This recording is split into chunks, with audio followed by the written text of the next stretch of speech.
Cerita rakyat Nyi Roro Kidul, sang ratu pantai selatan. Di tanah Jawa yang subur dan kaya akan legenda, hiduplah seorang gadis cantik jelita bernama Dewi Kadita. Ia adalah putri dari Raja Muding Wangi, seorang penguasa yang bijaksana dan dicintai rakyatnya. Namun sayang, meski raja memiliki seorang putri yang baik hati dan berparas menawan, ia tak memiliki permaisuri. Dewi Kadita lahir dari seorang selir raja yang telah lama wafat. Hal ini membuat posisi sang putri tak sepenuhnya aman di istana. Raja kemudian menikah kembali dengan seorang wanita cantik bernama Dewi Mutiara. Dari pernikahan itu lahirlah seorang anak laki-laki. Sejak saat itu, Dewi Mutiara berambisi menjadikan anaknya sebagai pewaris tahta kerajaan. Namun, satu hal yang menghalangi ambisi itu, yaitu Dewi Kadita, sang putri sulung yang berhak menjadi penerus tahta. Dengan hati yang penuh iri, Dewi Mutiara pun menyusun rencana licik untuk menyingkirkan Dewi Kadita. Ia membujuk raja agar mengusir putri kandungnya dengan berbagai fitnah dan kebohongan. Namun raja menolak, ia sangat mencintai putrinya. Tak kehabisan akal, Dewi Mutiara kembali menggunakan sihir hitam. Ia memerintahkan seorang dukun sakti untuk mengutuk Dewi Kadita. Keesokan harinya, tubuh sang putri dipenuhi luka dan bisul bernanah. Bau busuk menyebar dari tubuhnya. Para tabib tak mampu menyembuhkannya. Rakyat mulai bergunjing. Dewi Kadita disebut terkena kutukan dewa. Bahkan ada yang menyebut ia membawa sial bagi kerajaan. Sang raja pun jatuh sakit karena melihat putrinya menderita. Dalam kesedihannya, ia tak sanggup mengambil keputusan.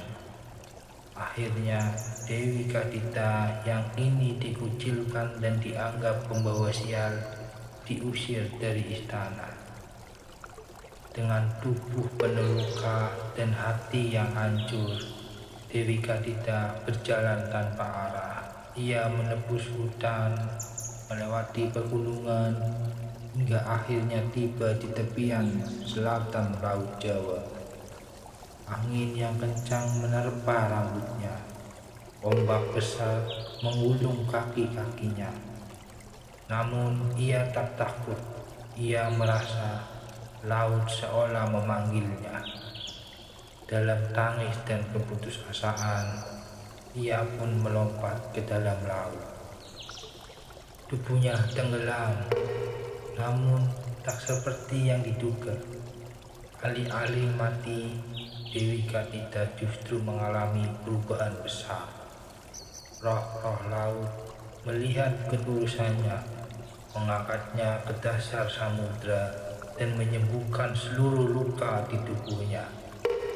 Rambutnya berubah menjadi hitam, kulitnya kembali halus dan wajahnya lebih cantik dari sebelumnya. Ia diberikan kekuatan gaib dan dijadikan penguasa Laut Selatan. Sejak saat itulah ia dikenal sebagai Nyi Roro Kidul, sang ratu pantai selatan yang menguasai kerajaan gaib di dasar samudra. Nyi Roro Kidul dipercaya memiliki pasukan jin dan makhluk gaib yang menjaga pantai selatan. Ia dikenal bijak, namun menjadi sangat murka jika ada yang mengganggu wilayah kekuasaannya. Ada satu larangan yang sangat terkenal. Jangan pernah memakai pakaian berwarna hijau saat berada di pantai selatan, sebab hijau adalah warna kerajaan Nyi Roro Kidul. Orang yang memakainya dipercaya akan dipanggil ke dalam laut dan dijadikan pengikutnya di kerajaan gaib. Sampai hari ini, masyarakat Jawa masih percaya akan keberadaan Nyi Roro Kidul. Banyak hotel di kawasan pantai selatan seperti Parangtritis dan Pelabuhan Ratu menyediakan kamar khusus untuk sang Ratu Laut Selatan. Apakah Nyi Roro Kidul benar-benar ada? Hanya Tuhan yang tahu. Tapi yang pasti legenda tentangnya telah menjadi bagian dari budaya dan kepercayaan yang diwariskan dari generasi ke generasi. Dan demikianlah kisah Nyi Roro Kidul, sang Ratu Pantai Selatan. Sebuah kisah tentang kesetiaan, penderitaan, dan kekuatan yang lahir dari hati yang tulus. Jangan lupa like, komen, dan subscribe kalau kamu suka cerita rakyat Indonesia lainnya. Komentar di bawah ya, cerita mana yang mau kamu dengerin. Sampai jumpa di cerita selanjutnya.